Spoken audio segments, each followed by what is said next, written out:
Bigger is better, or is it? Well, there was a little rumor that Tesla might be making a bigger vehicle because someone asked and Elon said, yeah. And then someone else asked, a rabbi with a picture of his 7 children and his lovely wife. And he said, yeah, we'll do that. Not just a robovan, but we're working on other things. Well, I assume those other things are mega packs and robots. Maybe that's it. A piggyback ride on every Optimus. I don't think that's it. So we're going to dive in and see if that's actually what's going on, or if there's something more exciting to talk about. I'm Brian. Welcome to Futuraza. So I've got Mark here from the Tesla Life, a fine, fun show. Comes out every week on Wednesday, and they've got the Tesla Life Express throughout the week with other stories you may have missed. How are you, Mark? It's so much fun. Every time I do a show, every time I introduce the guest, I ask them how they are, as if we haven't been talking already. We're fooling the public completely. You guys did the whole pre-show. You never... You never thought to ask him how he was? No, because I didn't care until the camera was on. By the way, at the end of this show, as we have been doing for quite some time now, will be a Q&A. And by a Q&A, I mean last week's Q's, this week's A's. So we'll get into those. Maybe there's some fun ones. I haven't paid as much attention because I've been very busy. So here's the story. Elon says larger Tesla for big families in the works. Did he? Said exactly Is that what he said? I don't. He didn't say exactly that. So I'm going to blame the next Canadian person I talk to. Be. I don't know who that'll be. Where are you from again? No. Oh, no. That's just the upper peninsula. And by the way, what a terrible bit of CGI here, a terrible bit of AI. Although, can I say I've done better? I didn't bother to render it again from scratch, but I went ahead and pulled up this one I made months ago. And there's a couple of decent ones here. These don't look quite as photorealistic, but there's some okay ones. This one's not too bad. I guess it is. It also has weird door handles. This one, it's all right. But I found that months before I had tried to render it, and this one has got gems galore. Which one's your favorite? Is it this one? That is fabulous. I like how it still has the crease and the slider, but falcon wing doors. These are real abominations. That looks nice. I'd have gone with that one, and at the time, I probably did. And a nice double handle on the back door. Not great headroom in the third row, but again... Oh, does it have a double handle? Oh, yeah. Yeah.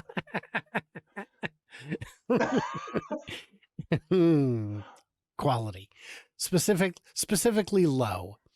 So what had happened was people were asking, can we get something a little bigger?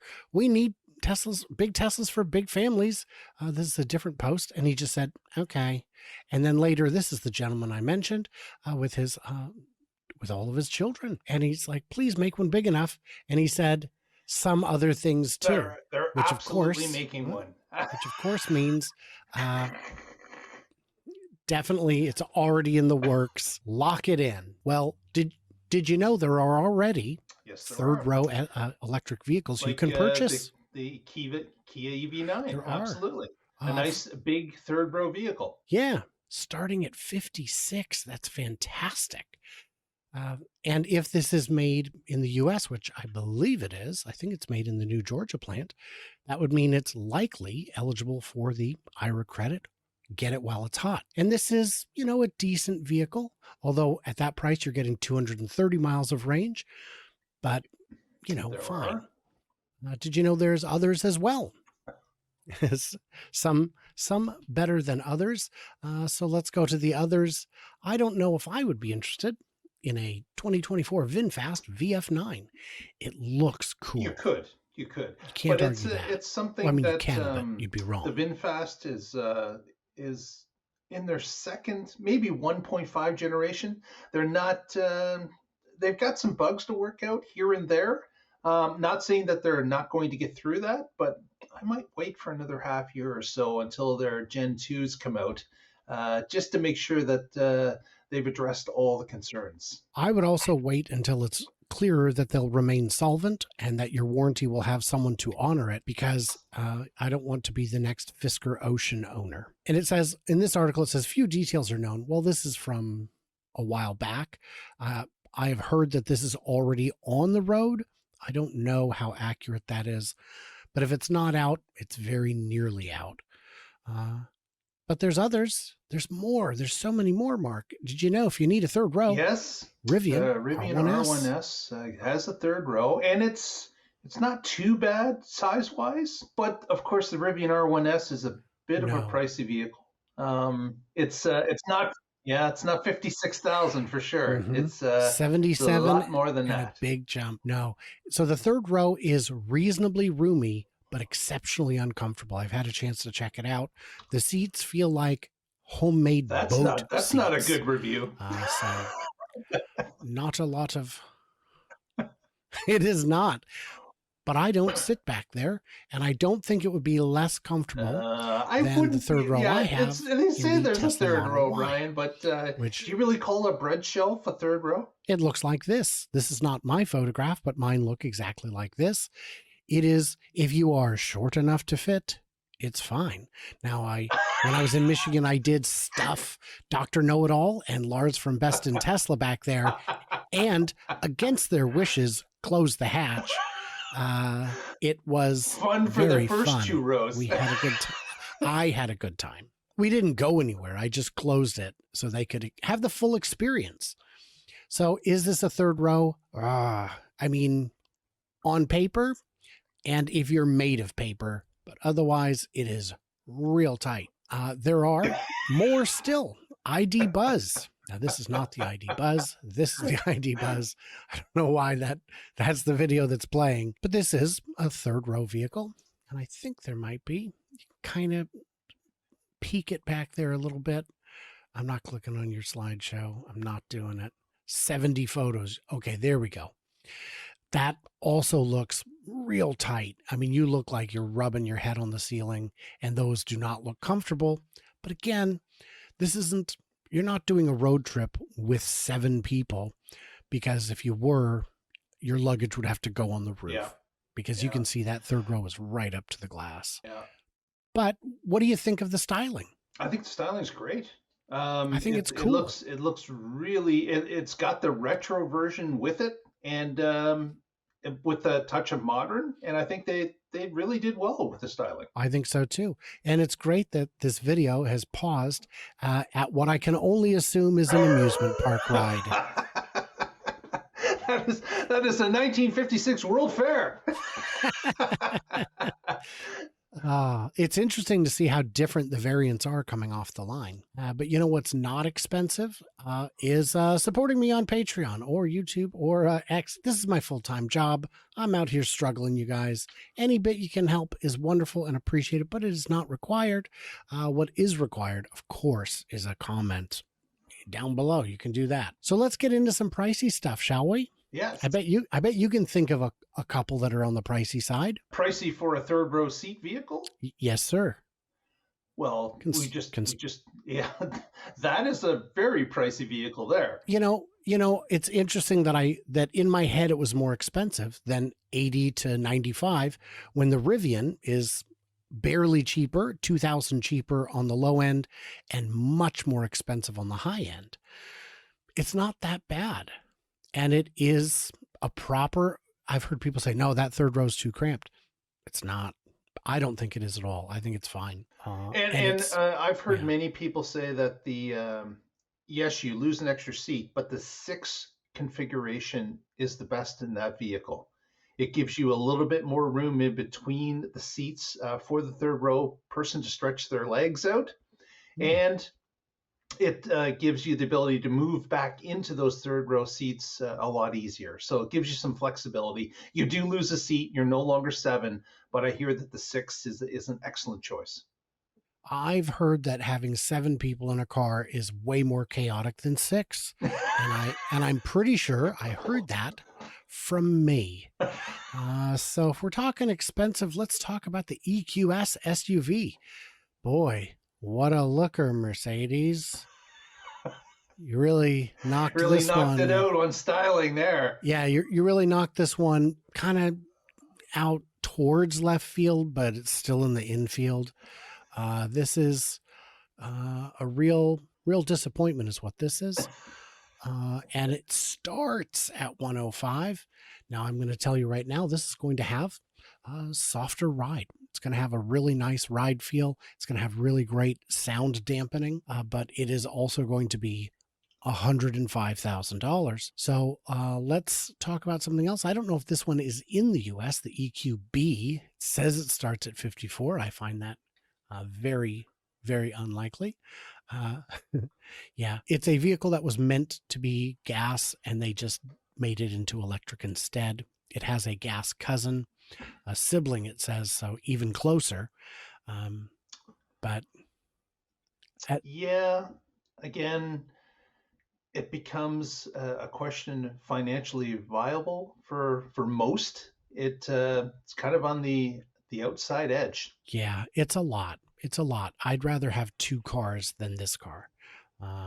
So, and again, Mercedes with the styling, what are you doing?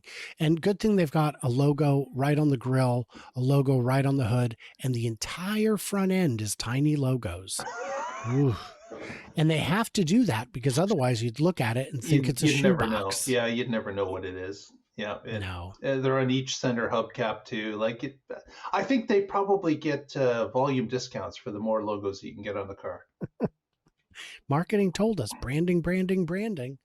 Yeah. You know, they also told that to Tesla, but they thought they misunderstood and they sell a branding iron.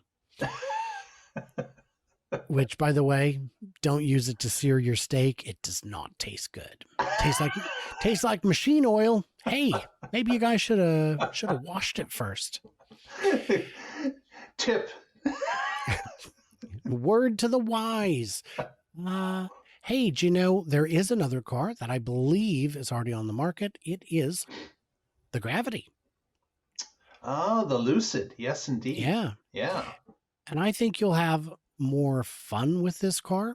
I haven't driven it myself, but the Lucid Airs are getting fantastic reviews for initial quality in terms of the ride feel, the comfort, the luxury, all that. So I imagine the Gravity is that in a different package. Okay. And what have we got a starting price of on the Gravity? Is it even listed? And this one, I don't remember if it's listed, but it is. There we go. There it is. Just over 95. Oh, wait, it will start just over 80, but that'll be late next year. And and eventually they'll have the Dream Edition at 175 because you must be dreaming. I'm glad they mentioned that because I'm holding off now. Yeah, I'll wait. I'll wait. Uh-huh. So 80, if it genuinely is 80,000, the price is good. We'll wait. Now, if we're going to talk about the absolute Cadillac of automobiles, we should probably mention Cadillac. Theirs isn't out yet. And by the way, you know their naming convention, right? Like this one. What's this one called? Do you remember? The Lyric. How do you say that? Lyric. That's right. Which means this one would be called the Celeste.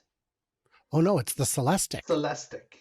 Okay. I've been saying Celestique, but I've now been told it's actually Celestic, which means this one, their Blazer, is the Optic. But what's crazy about all of these is this one is called it's called Vis Dick. Cadillac. They're like, we've been choreographing this for ages. This is Optic. This is Celestic. Oh my gosh. What on earth are you doing? This is ridiculous. So anyway, this is a thing that's going to be happening next year. I just wanted to say the name out loud. Actually, if you go back to the photo of the side view of that vehicle, it looks a lot like the Mercedes, but it's missing the Mercedes logos. Maybe this whole thing is little GM emblems. I don't know. Because remember, a used Cadillac is just a Chevy. And speaking of which, they will be having the Escalade. Okay, guys, your convention is all over the place. I don't know what you're doing anymore. It's going to be their full-size one. And just rest assured, all of these come with a battery the size of a building. Yep. Yeah. 200 kilowatts. It's going to be a big one. Now, guys, we do a Q&A. If you have questions, ask them in the comments. And Mark gave me a bit of a hard time last week because I chose an unflattering picture. So this week I've chosen one that's unflattering for both of us. How about that? And what I forgot to do is like the video. Guys, you can like videos too. It's fine. It is absolutely fine. Oh, man, we're quite the pair. I like your comparison of software to a child. Is my family's struggles with teenagers? We all have to remind each other, as much as, yes, our teenagers think they're adults, they're not. So we cannot expect the software to be an adult when it is barely a teenager. Okay. All right. I think that's not unreasonable. Well, that was it. Those were the questions. How on earth? Oh, there we go. I guess that comment posted multiple times. Interesting. Okay, well, we'll look at something else. You are the smartest, zaniest guy on YouTube. I assume he means you. Let's see. But at least you replied to it, so that was good. I guess that's it for questions. Guys, if you want us to answer questions, you got to ask them. You gotta leave a question mark, because that's what we're searching on. I will ask a question to you and the viewers, Mark, which is, at what point should I turn my Christmas lights back on? Uh-oh. Are you telling me they're off already? Those are lemons. Those are lemons. No, there's lights on the tree. I just turned them off 11 months ago. Well, you got to turn them back on. We're the 20th of November. I think at any time you can turn those Christmas lights on, Brian.